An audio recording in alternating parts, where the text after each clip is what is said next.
Subscribe कीजिए strength facts India channel को और बेल आइकन को दबाइए इतिहास से जुड़े रोचक एवं रोमांचक वीडियोस देखने के लिए। दिल्ली की सल्तनत मुगल बादशाह जहांगीर के हाथ में थी और दूसरे मुगल शासकों की नीति पर ही चलते हुए इस समय भी हिंदुओं पर भयंकर जनमाल की क्षति पहुंचाने में मुगलों को आनंद की प्राप्ति हो रही थी।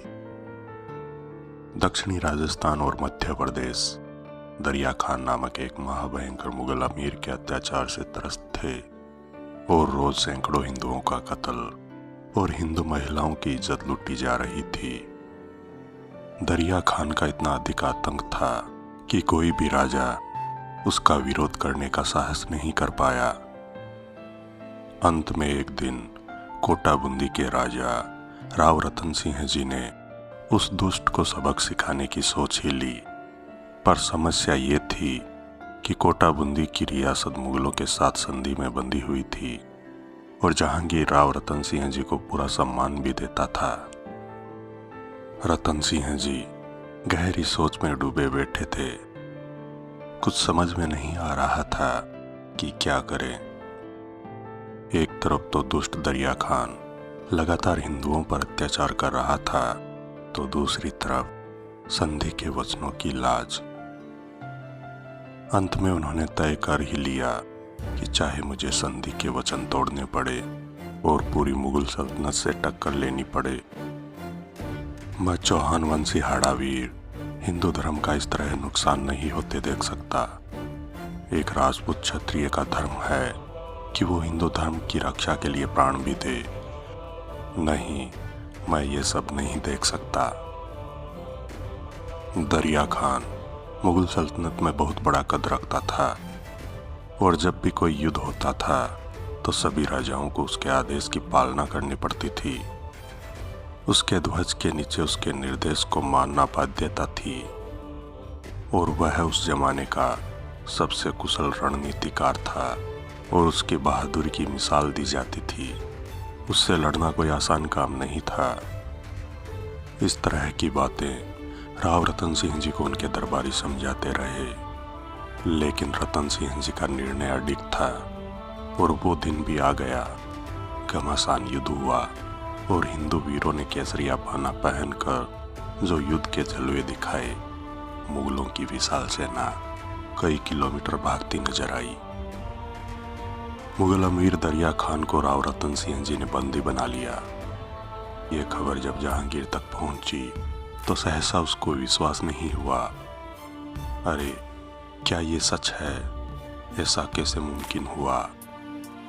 कई शब्द बोलता हुआ वो सिंहासन से उठ खड़ा हुआ। फिर राव रतन सिंह जी को दरबार में बुलाने के लिए संदेश भेजकर वो गहरे सोच में डूब गया। कोटा बूंदी रियासत में जब यह खबर आई तो राव रतन सिंह जी के दरबारियों ने उन्हें दिल्ली दरबार में जाने से मना किया, पर वीर बहादुर कहाँ खतरे से डरे हैं। दिल्ली के आलीशान दरबार में पेड़ियों में जकड़े मुगल अमीर को खड़ा देख जहांगीर और उसके मुगल दरबारियों को लगा कि ये दरिया खान नहीं, मुगल सल्तनत खड़ी है। मुगल दरबार में सन्नाटा पसरा था। सभी को लग रहा था कि इस कार्रवाई का दंड राव रतन सिंह जी को जरूर मिलेगा, लेकिन सभी की सोच से उलट जहांगीर बड़ा खुश हुआ और राव रतन सिंह जी को गले से लगा लिया। जहांगीर के इस अप्रत्याशित कार्य से सब भौचक्के थे। उसने राव रतन सिंह जी को संबोधित करते हुए कहा, मैं आपकी वीरता और बहादुरी से बहुत खुश हूँ। आप आज जो भी मांगेंगे हम सब देंगे। यह सब सुन और देखकर सभी मुगल दरबारी एक दूसरे का मुंह ताक रहे थे। राव रतन सिंह जी ने कुछ सोचा और बोले, मैं जब भी किसी युद्ध में जाऊं तो मैं किसी भी मुगल के अधीन नहीं हूं और मेरा ध्वज केसरिया ही हो।